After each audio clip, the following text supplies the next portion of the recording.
Welcome back to this session of the Hindu newspaper analysis for UPSC Civil Services Examination. Today we will discuss mainly four issues.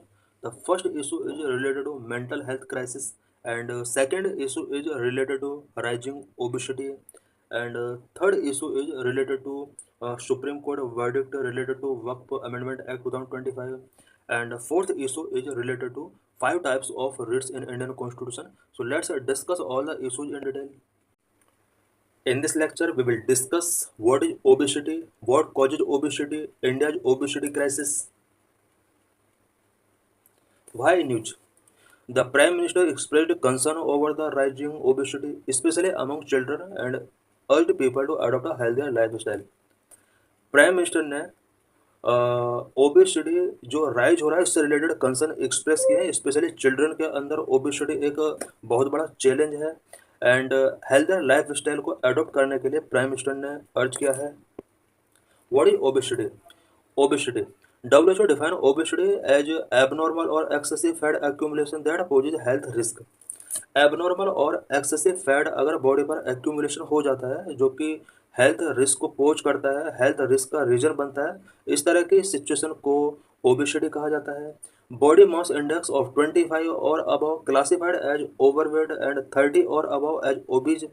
Body mass index जो 25 से above है, 25 से above को overweight की category में डाला जाता है एंड 30 एंड अबव को ओबीज की कैटेगरी में डाला जाता है. What is body mass index? BMI. BMI is a basic method to assess whether an adult has a healthy weight, calculated by dividing weight in kilogram by height in meter square. Body mass index किसी भी person के wait को major करने के लिए use किया जाता है. इट मीन्स किसी भी अडल्ट पर्सन का जो वेट हेल्दी है या नहीं है उसके लिए एक मेथड है body mass index. Body mass index अगर कैलकुलेट करना है तो किसी भी पर्सन के वेट को उसकी हाइट से डिवाइड करके फाइंड आउट किया जा सकता है. What is obesity statistics? Obesity statistics क्या है इंडिया में और वर्ल्ड के अंदर?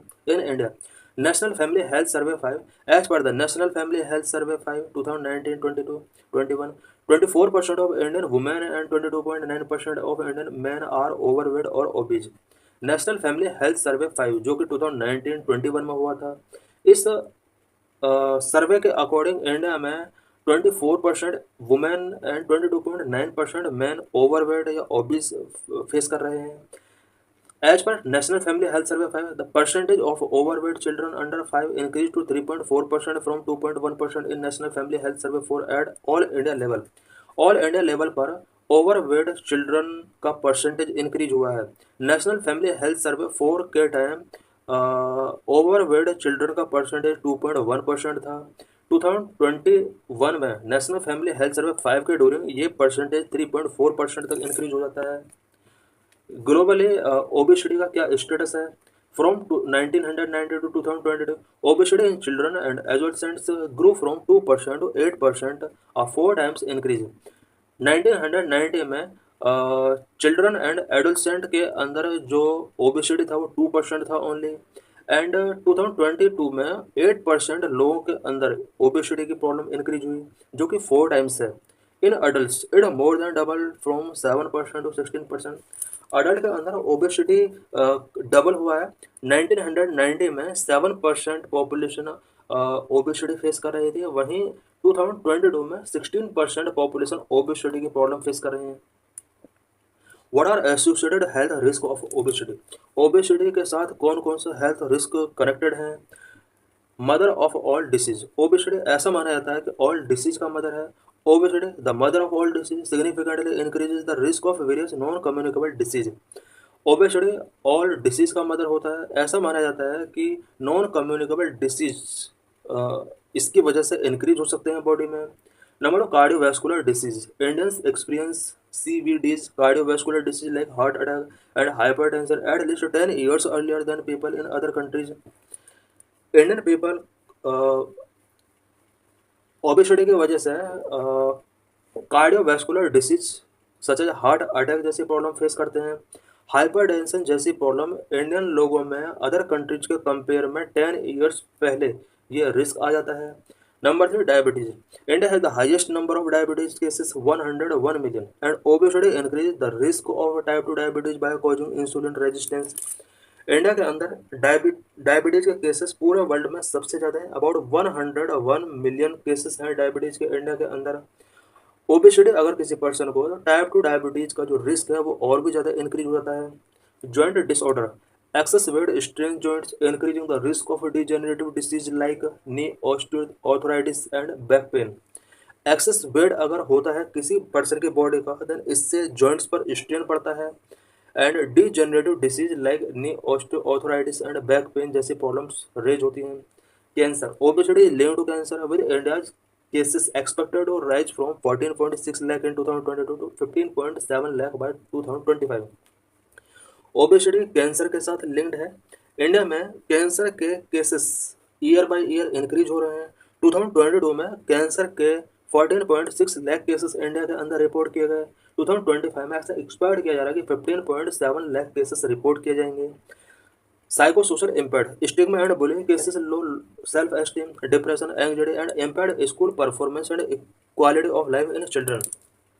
इंडिया के अंदर ओबेसिटी जैसी प्रॉब्लम की वजह से स्टिग्मा एंड बुलिंग जैसी सिचुएशंस फेस करनी होती हैं पीपल को।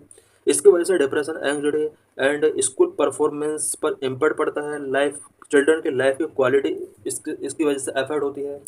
Economic implications of obesity, obesity का इकोनॉमिक इम्प्लीकेशन क्या है? In 2019 obesity cost India USD 28.95 billion rupees 1800 per capita और 1.02% of GDP due to health care expense and lost productivity. India को ओबेसिटी की वजह से एक बिग कॉस्ट सफ़र करना होता है। इंडिया में 28.95 बिलियन USD इनकर किया जाता है। It means about 1800 per capita के हिसाब से ओबेसिटी का कॉस्ट यहाँ पर इनकर किया जाता है, जो कि GDP का 1.02% है। By 2030 India obesity related economic burden में राइज टू ₹4700 पर कैपिटा और 1.57% ऑफ GDP। 2030 तक इंडिया का जो ओबेसिटी रिलेटेड इकोनॉमिक बर्डन होगा वो 4700 per capita and about 1.57% of GDP के हिसाब से इकोनॉमिक बर्डन इंडिया के ऊपर बढ़ सकता है। The economic survey 2024-25 recognise obesity as a health challenge. Economic survey 2024-25 के अंडर ओबेसिटी को हेल्थ चैलेंज के तौर पर रिकॉग्नाइज किया गया है। What are the causes of obesity? Obesity के क्या क्या कॉजेज होते हैं? Number 1, unhealthy diet, increase consumption of high fat, salt and sugar food. People बहुत ज़्यादा अनहेल्दी डाइट टेकिंग कर रहे हैं, high fat, salt and sugar वाले फूड्स को टेकिंग कर रहे हैं पीपल, इस वजह से ओबेसिटी इंक्रीज हो रहा है। Number 2, low physical activity, according to the Lancet sedentary lifestyle from office job and screen time leave nearly half of the Indians insufficiently active. People के पास फिजिकल एक्टिविटी नहीं है, पीपल ऑफिस जाते हैं, office से वापस अपने house आते हैं और कोई यहाँ पर फिजिकल एक्टिविटी नहीं है, स्क्रीन टाइम पीपल का बहुत ज़्यादा बढ़ रहा है। Number 3, poor urban infrastructure, lack of safe cycling lanes, shrinking green spaces and traffic congestion discourage active commuting and outdoor exercise. Outdoor exercise के लिए प्लेस नहीं है बिकॉज अर्बन एरियाज में ट्रैफिक कंजेशन, ग्रीन स्पेसेस काफ़ी shrink हो रहे हैं and safe cycling lens नहीं है, इस वजह से भी ओबेसिटी इंक्रीज हो रहा है। Air pollution, it causes inflammation, raise cardio metabolic risk, promote fat accumulation and discourage outdoor activities. Air pollution की वजह से इन्फ्लेमेशन जैसी प्रॉब्लम्स इंक्रीज हो रही हैं, जिसकी वजह से कार्डियो मेटाबॉलिक रिस्क रेज हो रहे हैं और फैट एक्यूमुलेशन इसकी वजह से हो रहा है बिकॉज आउटडोर एक्टिविटीज पीपल नहीं कर रहे हैं। Socio economic barriers, public distribution system mainly provide staple grains such as rice and wheat, leading to imbalanced diet, while high cost limited nutritious food such as fruits, vegetable and pulses for low income group। PDR system के under जो food provide कराया जाता है वो staple food such as rice and wheat provide कराया जाता है, जिससे डाइट इम्बैलेंस हो रहे हैं। कुछ high cost nutritious food such as fruits, vegetable and pulses ये पीडीआर सिस्टम के अंडर प्रोवाइड नहीं कराए जा रहे हैं। India has moved from food or calorie deficit to becoming food or calorie sufficient, as 55% cannot afford a healthy diet and 40% lack adequate nutrients. India के about 55% population है जो healthy diet afford नहीं कर पा रही है। 40% पीपल ऐसे हैं जो एडिक्वेट न्यूट्रिएंट टेकिंग नहीं कर पा रहे हैं। What are government initiatives for obesity prevention? Obesity prevention के लिए गवर्नमेंट के क्या क्या इनिशिएटिव्स हैं? Number 1 feed India movement, number 2 eat right mela, number 3 national programme for prevention and control of non communicable disease, number 3 Ayush holistic wellness centres, specialised Ayurvedic care, आयुर्वास्थ Ayush Swasthya Yojana, number 5 mission Poshan 2.0। This is graphical representation of overweight children. Chart 1 the number of children and adolescent living with overweight by age group. Age group के according यहाँ पर कितने children हैं जो overweight जैसे problem face कर रहे हैं। 0 to 4 years के अबाउट 35 मिलियन चिल्ड्रन हैं जो ओवरवेट फेस कर रहे हैं। 5 to 9 years के सबसे ज़्यादा चिल्ड्रन हैं जो ओवरवेट फेस कर रहे हैं, about 14.7 million. Chart 2 percentage of children and adolescent with overweight by age group globally. Globally ये दिया हुआ है कि कितने परसेंट चिल्ड्रन हैं जो ओवरवेट फेस कर रहे हैं। 0 to 5 years 5% children globally, 5 to 9 years 21%, 10 to 14 years 21% children.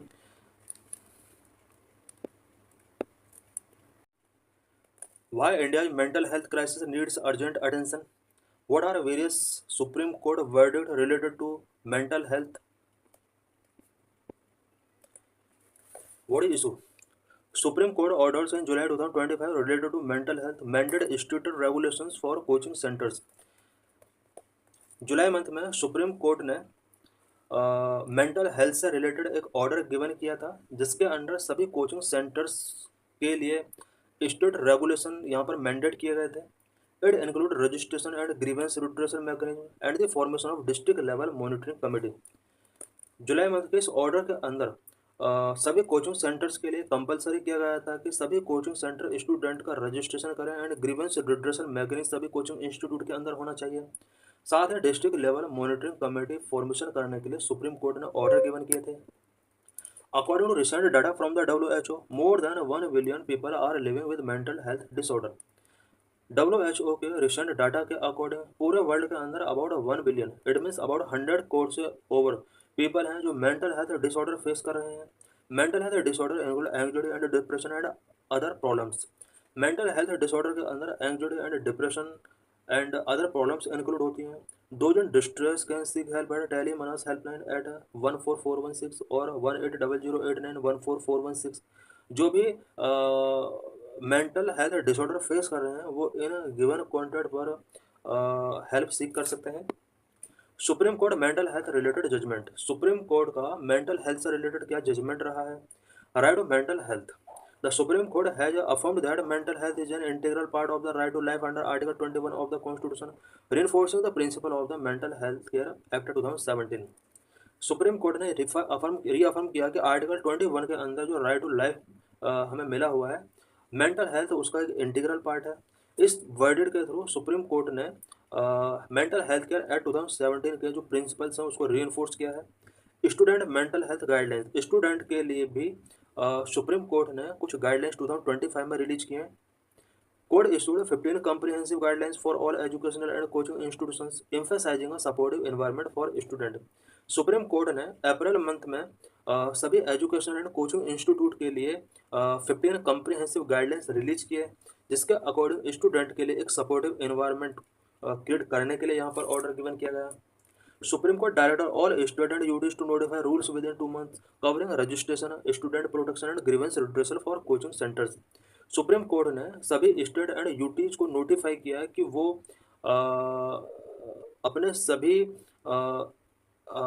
Coaching institutions के अंडर 2 मंथ के अंदर सभी स्टूडेंट का registration, student protection and grievance redressal mechanism को इस्टेब्लिश करें।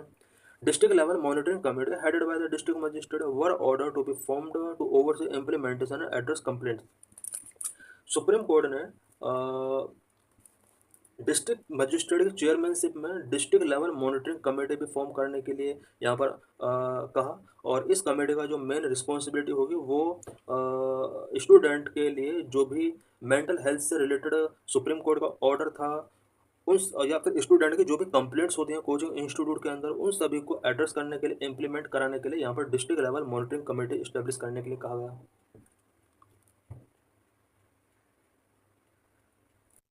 What is mental health and mental health disorder? Mental health and mental health disorder क्या होते हैं? Mental health it encompass emotional psychological and social wellbeing.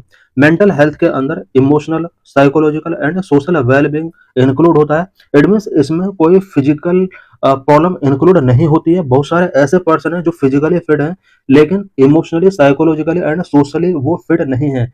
इस तरह की problem को mental health के अंडर टेकिंग किया जाता है। Mental health is the foundation of our ability to cope with stress, realize our potential, work productively, and contribute to our society. Mental health हमारे खुद के एक ऐसी एबिलिटी है जिससे हम स्ट्रेस से कोप कर सकते हैं, अपने पोटेंशियल को रियलाइज कर सकते हैं, ज़्यादा से ज़्यादा हम प्रोडक्टिव वर्क कर सकते हैं एंड सोसाइटी के लिए कंट्रीब्यूट कर सकते हैं। की एस्पेक्ट ऑफ मेंटल हेल्थ के की एस्पेक्ट क्या क्या है? Number one, emotional wellbeing, the ability to manage and express emotions in healthy ways. Emotional wellbeing के अंडर किसी भी पर्सन की वो एबिलिटी होती है जिसमें वो अपने इमोशंस को मैनेज कर सकता है एंड बेटर तरीके से एक्सप्रेस कर सकता है। Psychological wellbeing, a person's ability to realise their own ability learn well and work productivity. Psychological wellbeing का मतलब है कि कोई पर्सन अगर अपने एबिलिटीज को रियलाइज करता है, बेटर तरीके से लर्न करता है एंड प्रोडक्टिवली तरीके से अगर वो वर्क करता है देन वो साइकोलॉजिकली फिट है। Social wellbeing, the ability to interact with others, maintain relationship and contribute to the community. कोई भी पर्सन अगर अदर पर्सन के साथ इंटरेक्ट करता है बेटर तरीके से, अपने रिलेशनशिप को मेंटेन करके रखता है एंड कम्युनिटी के लिए अगर वो कंट्रीब्यूट करता है देन वो पर्सन सोशली फिट है। What is mental health disorder? Mental health disorder क्या होता है? Mental health disorder occurs when pattern of thinking, feeling और बिहेविंग कॉज डिस्ट्रेस और disruptions to daily activities and functioning. Mental health disorder एक thinking feeling का एक pattern है जिसमें कोई भी पर्सन बेटर तरीके से थिंकिंग नहीं कर पाता है, फीलिंग नहीं कर पाता है, डेली एक्टिविटीज एंड फंक्शंस में डिसरप्शंस क्रिएट होते हैं। अगर ये सिचुएशन है देन वो person mental health disorder face कर रहा है। Factors that influence mental health को इन्फ्लुएंस करने वाले फैक्टर्स कौन कौन होते हैं? Mental health exist on a continuum and can be affected by various internal and external factors. Various internal and external factors के द्वारा मेंटल हेल्थ अफेक्ट हो सकता है। Number one, stressors. Life normal stress like changes in work और family can impact wellbeing. कुछ normal stress life में होते हैं सच एज वर्क में अगर कुछ चेंज होता है, फैमिली के द्वारा कोई अगर स्ट्रेसर्स गिवन किए जाते हैं, ये सब किसी भी पर्सन के वेलबींग को इम्पैक्ट कर सकते हैं। Number of protective factors, resilience, positive relationship and sense of belonging and strength mental health. Mental health को स्ट्रेंथ करने वाले कुछ protective factors such as resilience, positive relationship and sense of belonging, ये सब किसी भी पर्सन की मेंटल हेल्थ को स्ट्रेंथन कर सकते हैं। Number three, risk factors. Exposure to violence, poverty और bullying can increase vulnerability to mental health problems. Mental health problems को इंक्रीज करने में कुछ external factors such as violence, poverty, bullying, ये सब किसी भी पर्सन की मेंटल हेल्थ प्रॉब्लम्स को इंक्रीज कर सकता है। Why is mental health important? Mental health important क्यों है? Affect people of all ages and income levels. Mental health all ages के पीपल को, ऑल इनकम लेवल के पीपल को अफेक्ट करता है। Mental health conditions affect people of all ages and income levels. They are the second leading cause to long term disability contributing to loss of healthy life. Mental health conditions all income और all age के people को affect करता है। Long term disability के लिए ये second leading cause है जिसकी वजह से हेल्दी लाइफ का लॉस होता है। Increase health care cost. Mental health problem increase health care cost for affected people and families and lead to substantial economic loss on a global scale. Mental health problems affected people और families दोनों का के लिए ही health care cost को increase करता है जिसकी वजह से ग्लोबल लेवल पर बहुत ज्यादा इकोनॉमिक लॉस होता है। Transforming mental health services is one of the most pressing public health challenge. आज पब्लिक हेल्थ के बिफोर जो सबसे बड़ा चैलेंज है वो किस तरह से मेंटल हेल्थ सर्विसेज में ट्रांसफॉर्म किया जाए, ये बहुत बड़ा चैलेंज है आज। What are the key findings related to mental health? Mental health से रिलेटेड की फाइंडिंग्स WHO की क्या रही है? The new findings published in to reports, world mental health today and mental health Atlas 2024। ये जो reports हैं ये publish की गई हैं, WHO की रिपोर्ट है। Number one, women are disproportionately impacted. Mental health की वजह से सबसे ज्यादा इम्पैक्ट वुमेन के ऊपर पड़ता है। The report show that prevalence of mental health disorder can vary by sex, women are disproportionately impacted. Sex के बेस पर मेंटल हेल्थ जो इम्पैक्ट है वो डिफरेंट हो सकते हैं। वुमेन इसकी वजह से सबसे ज्यादा इम्पैक्ट होती है। Number anxiety and depression, anxiety and depressive disorder are the most prevalent mental health conditions among men and women. Men and women में मेंटल हेल्थ डिसऑर्डर में एंग्जाइटी एंड डिप्रेशन सबसे ज्यादा स्प्रेड हो रहे हैं। Number three, suicide. Suicide remain a devastating outcome, claiming an estimated 7,27,000 live in 2021 alone. It is leading cause of death among young people. 2021 में पूरे world के अंदर सुसाइड रेट अबाउट 7,21,000 पीपल ने सुसाइड किया था 2021 में। यंग पीपल के अंदर आज भी ये लीडिंग कॉज है डेथ का। Number one, sustainable development goal. Progress made in reducing suicide mortality is too low to meet the United Nations Sustainable Development Goal of a one-third reduction in suicide rate by 2030. On the current trajectory, only a 12% reduction will be achieved.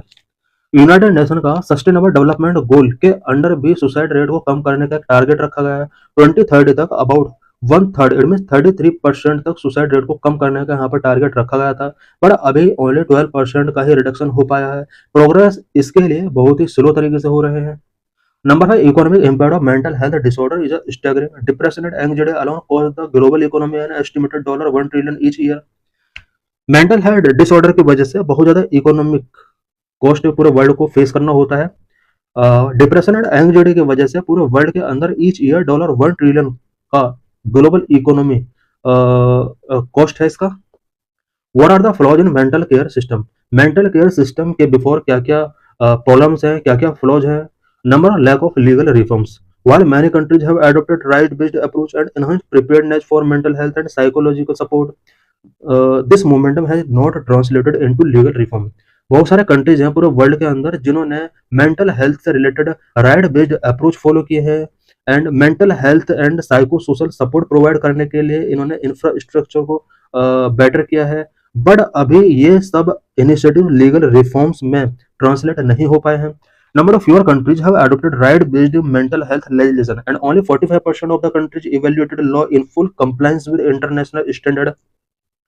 पूरे world के अंदर बहुत सारे countries हैं जिन्होंने mental health disorder से fight करने के लिए right based mental health legislation pass किए हैं। ओनली पूरे वर्ल्ड के अंदर 45% कंट्रीज हैं जिन्होंने इंटरनेशनल स्टैंडर्ड के बेस पर अपने कंट्रीज के अंदर लॉ मेकिंग किए हैं। Number three, low investment. The report reveals a concerning stagnation in the mental health investment. Median government spending remains at just 2% of the total health budget, unchanged since 2017. High income countries spend up to $65 per person. Low income countries spend as little as $0.04. एक सबसे बड़ा जो concerning issue है mental health के before लो investment रहा है countries का। Median government की अगर बात की जाए वो टोटल हेल्थ बजट का ओनली 2% मेंटल हेल्थ पर एक्सपेंड करती है, और 2017 से ये जो स्पेंडिंग है वो कांस्टेंट है, कोई इसमें इंक्रीज नहीं हुआ है। हाई इनकम कंट्रीज अपने पर्सन्स पर ईयर पर पर्सन $65 मेंटल हेल्थ के लिए एक्सपेंड करती है। लो इनकम कंट्रीज ओनली $0.04 पर पर्सन यहाँ पर स्पेंड करती है, जो कि बहुत कम है। The global median number of mental health workers stand at 13 पर 1 lakh people. Mental health workers का ग्लोबल मीडियन की अगर बात की जाए तो 1 लाख पीपल पर 13% ऐसे हैं जो मेंटल हेल्थ डिसऑर्डर फेस कर रहे हैं। Number of reforms and development of mental health services progressing slowly.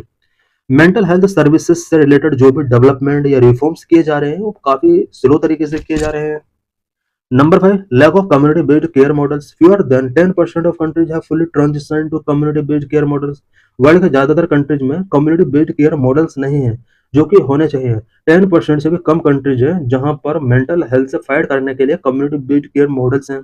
Number six, inpatient care continues to rely heavily on psychiatric hospital. ज्यादातर कंट्रीज में मेंटल हेल्थ डिसऑर्डर से रिलेटेड पीपल जो हैं वो psychiatric hospitals पर इनका डिपेंडेंस है, जबकि इनको कम्युनिटी बेस्ड सपोर्ट चाहिए। Many countries have strengthened their mental health policies and programs, but greater investment and action are needed globally to promote mental well-being. What is India's status on mental health? Mental health से related India का क्या status है? Number one, separate budget. India direct mental health budget has remained at रफली rupees 1000 crore फॉर recent fiscal year with financial year 2025-26 allocating rupees 1004 crore. India में mental health के लिए budget set किया जाता है और रफली ईयरली 1000 करोड़ रुपीज का बजट सेट किया जाता है. Number two, adequate funding for community based programme and effective utilisation of funds is still a concern. Mental health के लिए जो भी कम्युनिटी बेस्ड प्रोग्राम के लिए फंडिंग किए जाते हैं वो एडिक्वेट नहीं है, और जो भी फंडिंग किए जाते हैं उनका फुल्ली तरीके से यूटिलाइज नहीं किया जाता है. ये एक बिग कंसर्न है इंडिया के before. Number three, shortfall of mental health professionals. India has a significant shortfall of mental health professionals with roughly 0.7 psychiatrists per 1 lakh people, far below the WHO recommended ratio of 3 per 1 lakh people. India के अंदर mental health professionals का बहुत ज़्यादा shortfall है.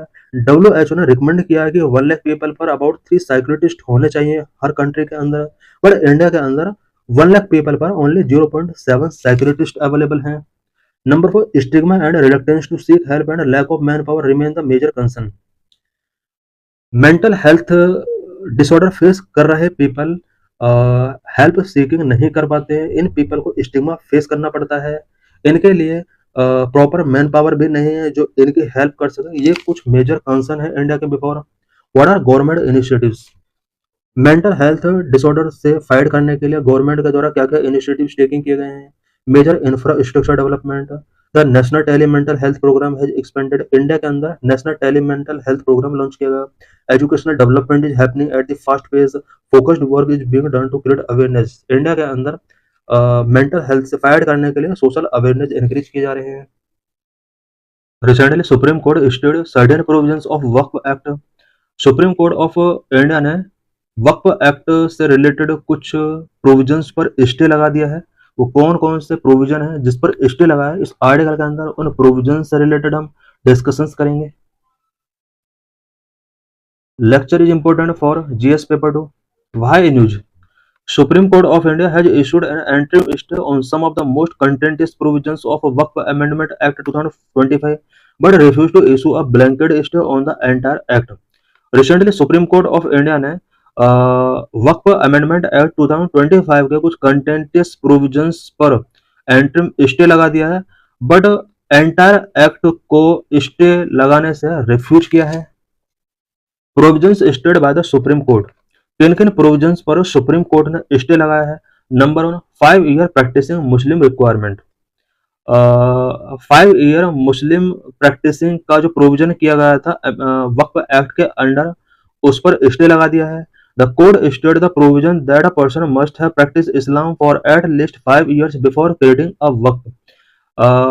वक्फ act के अंदर provision किया गया था कि एक वक्फ क्रिएट करने के लिए किसी भी पर्सन को एटलीस्ट 5 ईयर्स तक पहले इस्लाम प्रैक्टिस करना होगा, बट इस प्रोविजन पर अब सुप्रीम कोर्ट ने स्टे लगा दिया है. Discriminatory and arbitrary. कोर्ट ने कहा है कि ये प्रोविजन डिस्क्रिमिनेटरी है, आर्बिट्रेरी है. The bench ruled this was discriminatory and arbitrary, staying it until the government establish a clear mechanism to determine a person's religious practice. Number 2, arbitrary power of district collector. District collector को जो arbitrary power Waqf act के under given की गई थी, उस पर भी Supreme court ने स्टे टेकिंग किया है. A provision in section 3C was stated, which stated that a property would cease to be a waqf the moment a district collector began an inquiry into whether it was government land. District collector अगर किसी वक्फ property पर कोई inquiry करता है कि वो government land है या नहीं, उस इंक्वायरी के ड्यूरिंग वो जो प्रॉपर्टी है वो वक्फ प्रॉपर्टी नहीं रहेगी. ऐसा प्रोविजन किया गया था वक्फ एक्ट के अंडर, बट इसको भी सुप्रीम कोर्ट ने स्टे लगा दिया है. Violated the doctrine of separation of power. Supreme Court का कहना है कि ये सेपरेशन ऑफ पावर का जो डॉक्ट्रिन है उसका वायलेशन है. The court ruled this violated the doctrine of separation of power as it allowed an executive officer to adjudicate a matter of legal rights. Supreme court ने कहा है कि ये जो मैटर है ये लीगल राइट से रिलेटेड मैटर है और एग्जीक्यूटिव ऑफिसर को एडजुकेट करने का राइट नहीं गिवन किए जाने चाहिए इस तरह के मैटर पर. Number three, property status protection. The Supreme Court directed that a property under dispute will retain its Waqf status until the matter is finally adjudicated by the Waqf Tribunal and High Court. Supreme court ने कहा है कि वक्फ property अगर disputed property है उसको वक्फ status मिला रहेगा और तब तक मिला रहेगा जब तक कि वक्फ ट्राइब्यूनल और हायर कोर्ट के द्वारा फाइनल एडजुकेट उसको नहीं किया जाता है। इट मीन्स उस प्रॉपर्टी से रिलेटेड जब तक फाइनल डिसीजन नहीं आ जाता वक्फ ट्राइब्यूनल एंड हायर कोर्ट का, तब तक वो प्रॉपर्टी जो होगी उसको वक्फ स्टेटस मिला रहेगा। जबकि एक्ट के अंदर ये प्रोविजन किया गया था कि वो वक्फ प्रॉपर्टी नहीं रहेगी। It also forbid the creation of any third party rights on such property while education is pending. जब तक प्रॉपर्टी का एजुकेशन अगर पेंडिंग है, थर्ड पार्टी को उस पर राइट गिवन नहीं किया जा सकता। Number 4, capping of non Muslim members. Non Muslim members का जिस तरह से सेंट्रल वक्फ काउंसिल के अंदर एंड स्टेट वक्फ बोर्ड के अंदर नंबर्स को इंक्रीज किया गया एक्ट के अंडर, अब इस नंबर को भी सुप्रीम कोर्ट ने लिमिट कर दिया है। The court capped the number of non Muslim members that can be appointed to the central Waqf council and state Waqf board. Non Muslim members जो सेंट्रल वक्फ काउंसिल या स्टेट वक्फ बोर्ड के under appointed किए जाने थे उसको भी सुप्रीम कोर्ट ने अब लिमिट कर दिया है। While the act allowed for a larger non-Muslim presence, the court limited it to 4 for the central body and 3 for the state body, aiming to balance inclusivity with the community's right to manage its own affair. Court ने non Muslim members की जो संख्या है क्योंकि act के under इसको limit किया गया था, बट सुप्रीम कोर्ट ने अब सेंट्रल बॉडी के अंदर नॉन मुस्लिम मेंबर्स को लिमिटेड कर दिया है और स्टेट बॉडीज के अंदर मैक्सिमम 3 नॉन मुस्लिम मेंबर्स हो सकते हैं, बाकी जो होंगे वो मुस्लिम मेंबर होंगे इसके मेंबर। कोर्ट के इस वर्डिक्ट के थ्रू यहाँ पर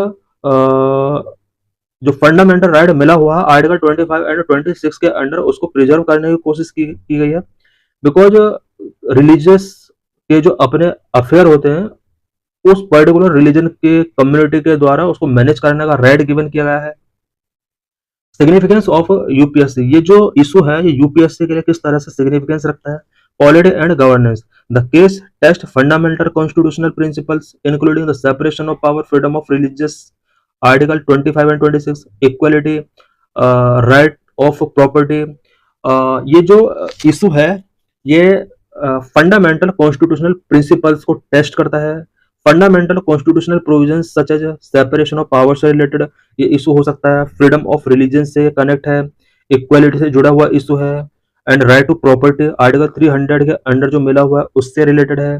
social issues, the amendment and legal challenges address long standing issues of mismanagement, encroachment and transparency concerning work properties which are important for the welfare of the Muslim community. Socially भी इस issue का एक significance है because जो भी वक्फ act के अंदर amendment किए गए हैं इन अमेंडमेंट के थ्रू वक्फ प्रॉपर्टी से रिलेटेड जो मिसमैनेजमेंट से रिलेटेड इश्यूज थे, एनक्रोचमेंट से रिलेटेड जो भी इश्यूज थे एंड वक्फ प्रॉपर्टीज के कंसर्निंग जो भी ट्रांसपेरेंट से रिलेटेड इश्यूज थे, इन सभी को मुस्लिम वेलफेयर, मुस्लिम कम्युनिटी का वेलफेयर के लिए यहाँ पर ये अमेंडमेंट किए गए थे। Legal development, the supreme court's interim ruling highlight the role of judicial review in scrutinizing parliamentary legislation and balancing state regulatory power with the autonomy of religious institution. Supreme court ने इस ruling के through ये highlight किया है कि parliamentary legislation और state regulatory power जो है रिलीजियस इंस्टीट्यूशंस की ऑटोनॉमी को ध्यान में रखते हुए किस तरह से बैलेंस अप्रोच फॉलो करना है। ये जो जजमेंट है ये कहीं ना कहीं इंडिकेट करता है कि पार्लियामेंट्री लेजिस्लेशन और रिलीजियस इंस्टीट्यूशंस की ऑटोनॉमी के बिटवीन किस तरह से बैलेंस को क्रिएट करना है। सुप्रीम कोर्ट का जो रिसेंट वर्डिक्ट आया है ये कहीं ना कहीं इसको बैलेंस करने के लिए है। The final verdict will set a major precedent on these complex issue. इस टाइप के जो भी कॉम्प्लेक्स इश्यूज होते हैं सुप्रीम कोर्ट उसका सॉल्यूशन फाइंड करने की कोशिश करती है और सुप्रीम कोर्ट का इस इशू पर फाइनल वर्डिक्ट अभी बाकी है। What are 5 types of writs in Indian constitution? Indian constitution में 5 टाइप्स के रिट्स कौन कौन सी हैं? Supreme Court and High Court have power to issue writs under Article 32 and Article 226. Supreme Court और हाई कोर्ट दोनों को रिट इशू करने का राइट है और आर्टिकल 32 एंड 226 के अकॉर्डिंग ये रिट इशू कर सकते हैं। What are writs? Writs are legal orders issued by the Supreme Court and High Court under Article 32 and Article 226 of the Indian Constitution to reinforce fundamental rights. Writs कुछ legal orders होते हैं जो कि Supreme Court और High court के द्वारा fundamental rights को enforce करने के लिए आर्टिकल 32 एंड आर्टिकल 226 के अकॉर्डिंग इशू किए जाते हैं। These writs protect individual rights and ensuring the proper functioning of the public authorities. ये रिट्स इंडिविजुअल के राइट को प्रोटेक्ट करते हैं एंड पब्लिक अथॉरिटीज के प्रॉपर फंक्शनिंग को इंश्योर करने के लिए ये रिट्स इंपॉर्टेंट है। Writs are mechanism through which a court can intervene in case of unlawful action or omissions by the government and its agencies. Writs एक mechanism है जिसके through court government and agencies के omission and unlawful actions से related cases में intervene करने की power रखती है। इट मीन्स गवर्नमेंट या उसकी एजेंसीज अगर अनलॉफुल एक्शंस टेकिंग करते हैं देन कोर्ट इस तरह के एक्शंस के अगेंस्ट इंटरवेन कर सकती हैं। Writs are borrowed from English law where they are known as prerogative writs. Writs English law से बोरो किए गए हैं। इंग्लिश लॉ में रिट को प्रोरोगेटिव रिट्स के नाम से जाना जाता है। They are originally issued under the prerogative of king. Originally ये प्रोरोगेटिव ऑफ किंग के अंडर इशू किए जाते थे। This legal tradition has been adopted into the Indian constitution making Ritz the fundamental part of the judicial review. ये जो tradition था Britishers का, इस ट्रेडिशन को इंडिया ने इंडियन कॉन्स्टिट्यूशन में एडॉप्ट किया एंड जुडिशियल रिव्यू के फंडामेंटल पार्ट के तौर पर आज रिट्स को यूज किया जाता है। Constitutional provisions related to writs. Writs से रिलेटेड कॉन्स्टिट्यूशनल प्रोविजंस क्या क्या किए गए हैं? The power to issue writs is granted to the Supreme Court and High Court under article 32 and article 226 respectively. Writs issue करने की पावर कॉन्स्टिट्यूशन का article 32 and 226 के according Supreme Court and High Court को given की गई है। These articles play a key role in ensuring judicial review and safeguarding the fundamental rights of the citizen. ये दोनों आर्टिकल जुडिशियल रिव्यू को ensure करने के लिए एंड सिटीजन के फंडामेंटल राइट को सेफगार्ड करने के लिए एक इंपॉर्टेंट रोल प्ले करते हैं। Article 32 gives the Supreme Court the authority to issue writs to enforce fundamental right. Article 32 supreme court को फंडामेंटल राइट को इन्फोर्स करने के लिए ऑथोरिटी गिवन करता है। Often called the heart and soul of the Constitution because it allows individuals to directly approach the Supreme Court for relief.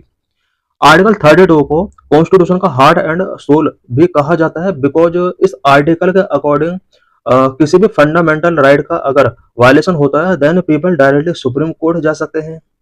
Article 226 empower High Court to issue writs for the enforcement of fundamental rights and any other purpose. Article 226 High Court को empower करता है कि वो fundamental right के enforcement के लिए writ issue कर सकता है। फंडामेंटल राइट के लिए रिट इशू करने के साथ साथ अदर पर्पज के लिए भी ये रिट इशू कर सकता है, giving them broader jurisdiction compare to the Supreme Court. Supreme Court के साथ अगर कंपेयर किया जाए article 226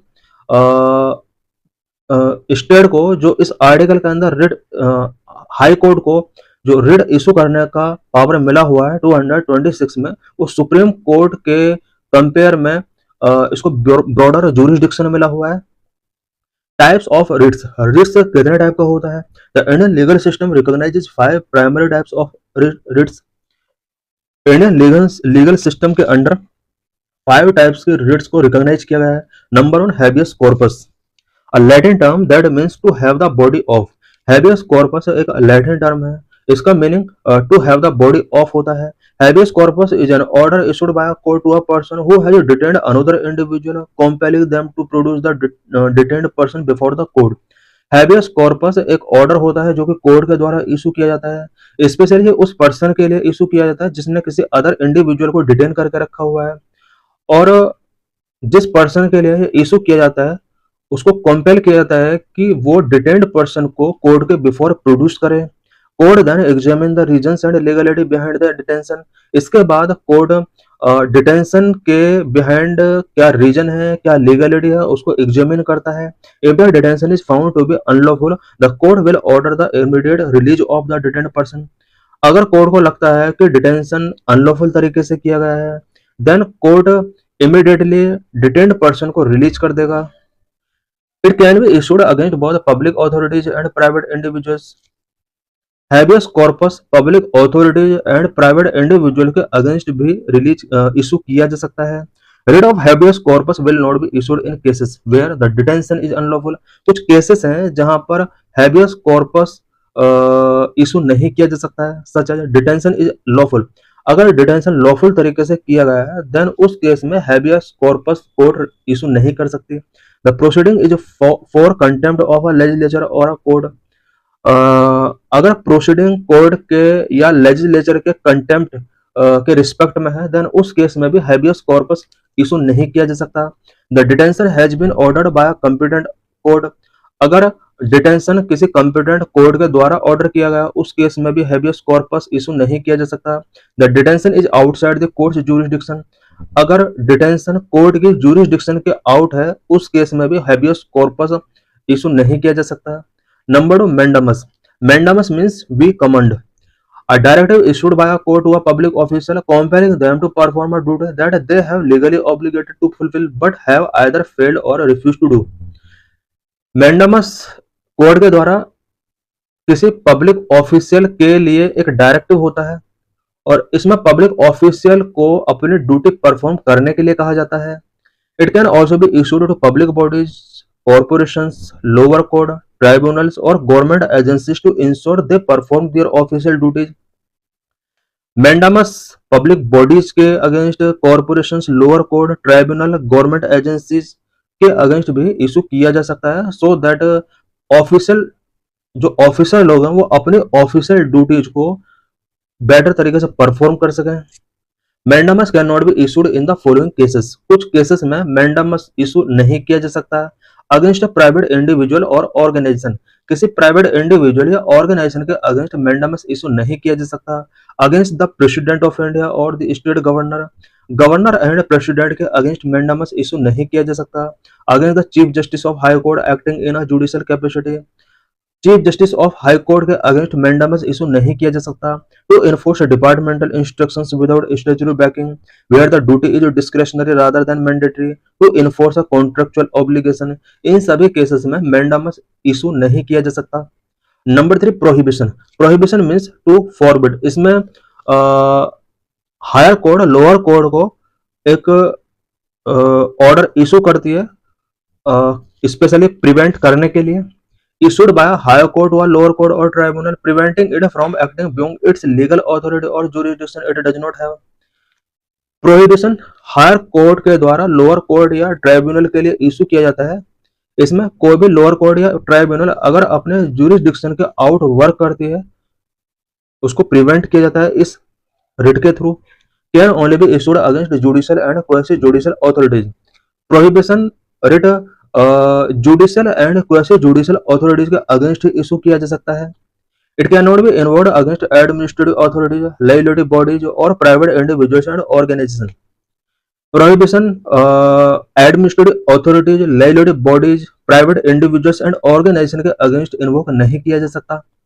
While mandamus command an authority to take action, prohibition especially order an authority to refrain from continuing proceedings that are outside its jurisdiction.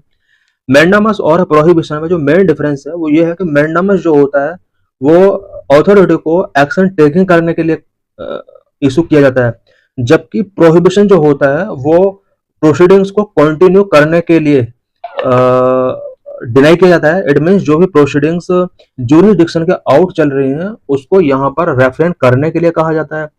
Mandamus and prohibition इस तरह से एक दूसरे का कॉन्ट्ररी है। Number 4, सर्ड्यूरेरी।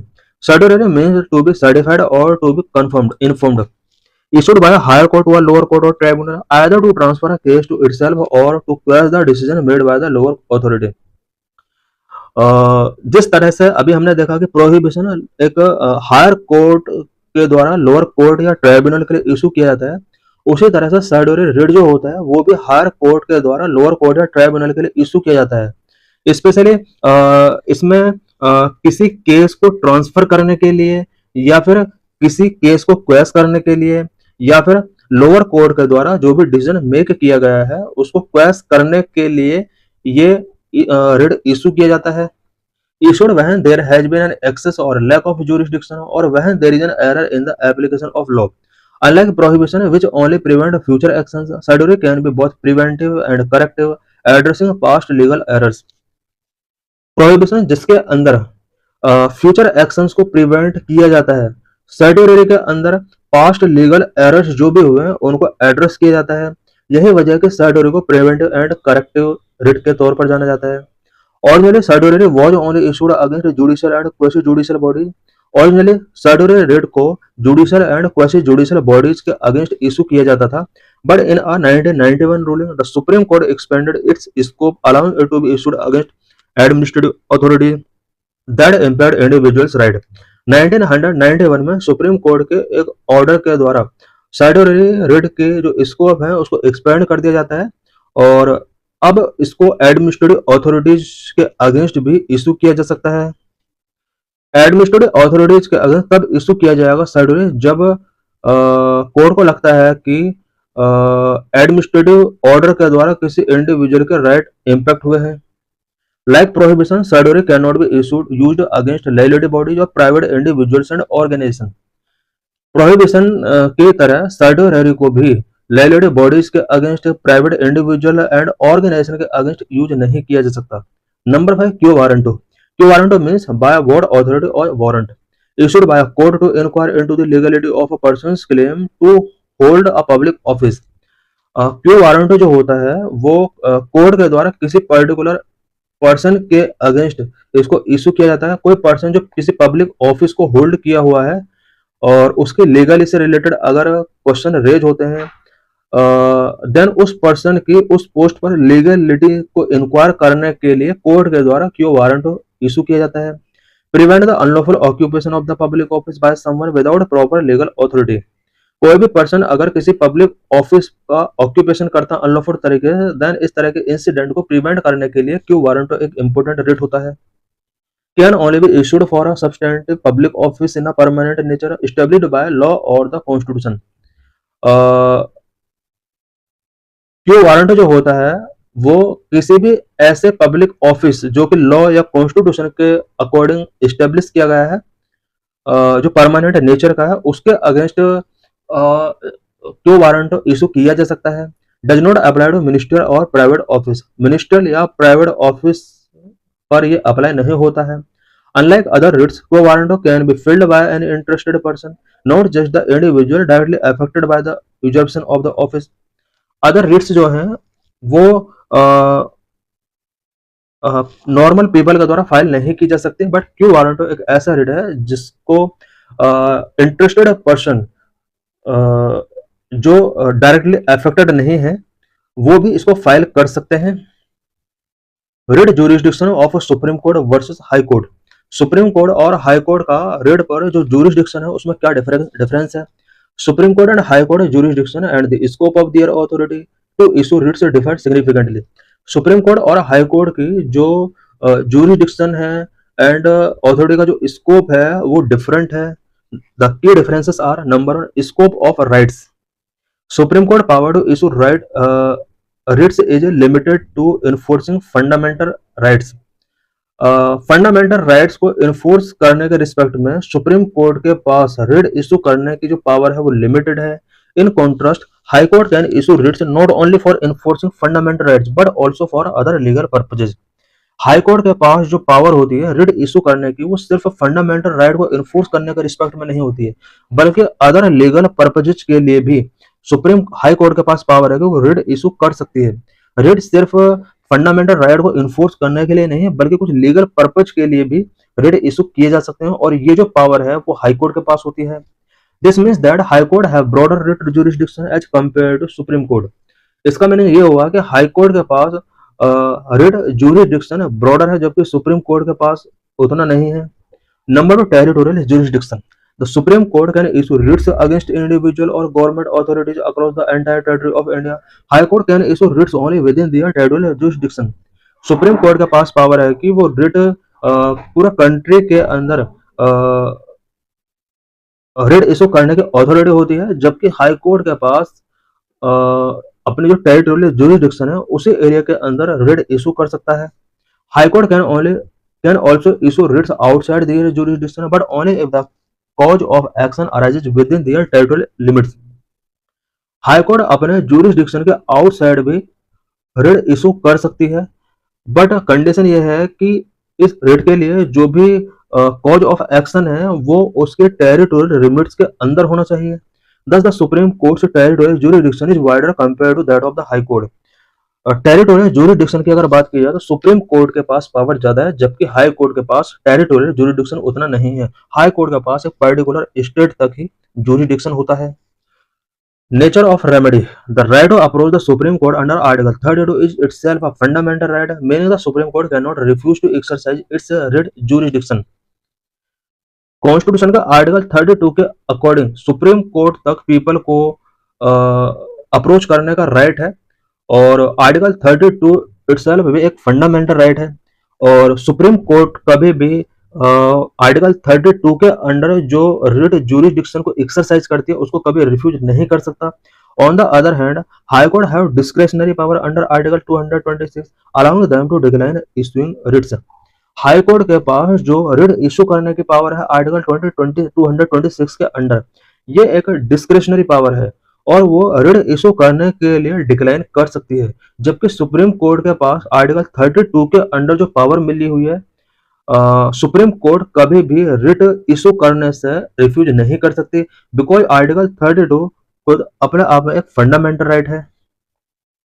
What is the significance of writs? Writs का क्या significance है? Uphold the rule of law. Writs rule of law को अपहोल्ड करने में अपना एक इंपॉर्टेंट रोल प्ले करते हैं। Protect individual rights in India, act as a powerful mechanism for judicial oversight, allowing courts to check the action of public authorities and prevent abuse of power, ensure the enforcement of fundamental rights and provide a direct remedy to individuals whose rights have been violated by empowering citizens to seek justice against illegal detention, misuse of authority, and wrongful occupation of public offices. Writs strengthen democratic governance and promote accountability in the functioning of the government and its agencies.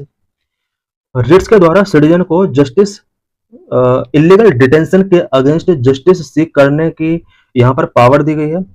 Authority अगर misuse करती है उसके against भी citizen को यहाँ पर empower किया गया है।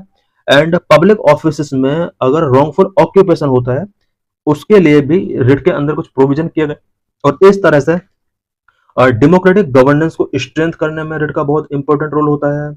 एंड गवर्नमेंट एंड इसके एजेंसीज के द्वारा जो भी फंक्शंस किए जाते हैं उसके अंदर अकाउंटेबिलिटी को प्रमोट करने में रिट्स का एक इंपॉर्टेंट रोल होता है। तो thanks for watching this video.